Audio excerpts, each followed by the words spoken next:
এরা মানুষ বলার যোগ্য নয়।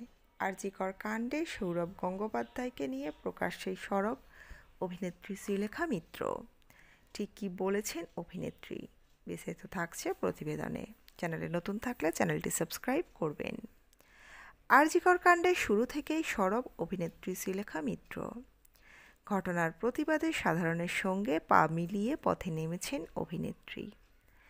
এমনকি মুখ্যমন্ত্রীর উদ্দেশ্যেও প্রশ্ন ছুড়ে দিয়েছেন তিনি। এবার আরজিকরের ঘটনায় খোদ সকলের দাদা সৌরভ গঙ্গোপাধ্যায়কে আক্রমণ করতেও ছাড়লেন না শ্রীলেখা। কিন্তু কেন সৌরভ গঙ্গোপাধ্যায়ের বিরুদ্ধে ক্ষোভ উগরে দিলেন শ্রীলেখা মিত্র? কী বা বলেছেন তিনি? বৃহস্পতিবার পথে নেমে এক সংবাদ মাধ্যমকে দেওয়া সাক্ষাৎকারে শ্রীলেখাকে বলতে শোনা গেল, sorry to say Sourav Ganguly, সৌরভবাবু, আমি সত্যিই দুঃখিত যে তোমাকে মানুষ যেভাবে, তোমার দাদাগিরি, তোমার ক্রিকেট, তোমাকে মহারাজা মানুষ তোমাকে যে আসনে বসিয়েছেন, তুমি এটাকে একটা বিচ্ছিন্ন ঘটনা বলছো। এইসব সোহম হরলিক্সের পার্টি, তারা বলছে পুলিশ আছে বলেই শহরে মেয়েরা সুস্থ আছে। এই মানুষগুলোকে চেনার এটা মোক্ষম সময় এসে গিয়েছে।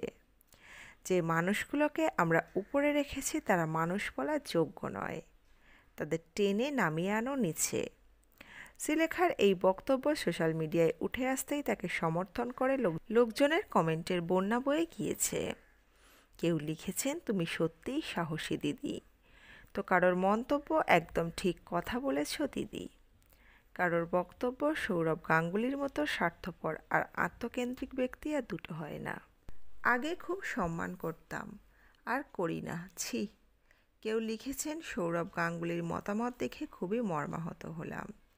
তোমায় মন থেকে অনেক ভালোবাসতাম, তুমি খেলা ছেড়ে দিলে সেদিন থেকে আমিও ক্রিকেট দেখা বন্ধ করলাম।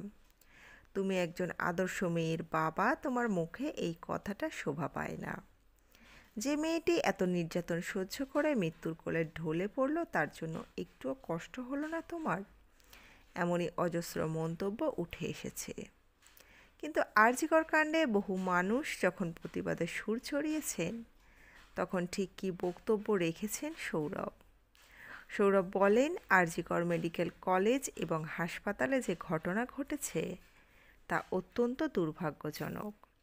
এই ঘটনায় যে বা যারা যুক্ত আছে তাদের বিরুদ্ধে কড়া পদক্ষেপ করা উচিত, যাতে দোষী বা দোষীদের কঠোর শাস্তি দেওয়া যায়। সব জায়গায় নিরাপত্তা ব্যবস্থা মজবুত করা উচিত। আরজিকরে যেরকম ঘটনা ঘটেছে তা যে কোনো জায়গায় ঘটতে পারে। তবে আবার সৌরভ এও বলেছেন, একটি ঘটনা দিয়ে পশ্চিমবঙ্গকে সার্বিকভাবে বিচার করা উচিত নয়। এতে রাজ্যের মহিলাদের নিরাপত্তা বিঘ্নিত হয়েছে এমনটাও ভাবার দরকার নেই। রাজ্য হিসাবে পশ্চিমবঙ্গ ভালো। পশ্চিমবঙ্গ সহ ভারতের সর্বত্র মহিলাদের সুরক্ষা আছে। পৃথিবীর বিভিন্ন প্রান্তে এরকম ঘটনা ঘটছে। যাতে এরকম ঘটনা বন্ধ করা যায় তা নিশ্চিত করতে হবে। তবে আরজিকরের মতো ঘটনা ঘটার পরও এ রাজ্যের মহিলা সুরক্ষিত। সৌরভ গঙ্গোপাধ্যায়ের এই বক্তব্য কোনোভাবেই মানতে পারছেন না শ্রীলেখা। তো বন্ধুরা, আপনাদের মূল্যবান মতামত জানাবেন কমেন্ট বক্সে। দ্রুত ফিরে আসছি নতুন আপডেট নিয়ে। অজানা গল্প চ্যানেলের সঙ্গে থাকার জন্য সকল দর্শক বন্ধুকে অসংখ্য ধন্যবাদ। দেখতে থাকুন, চোখ রাখুন অজানা গল্প চ্যানেলে।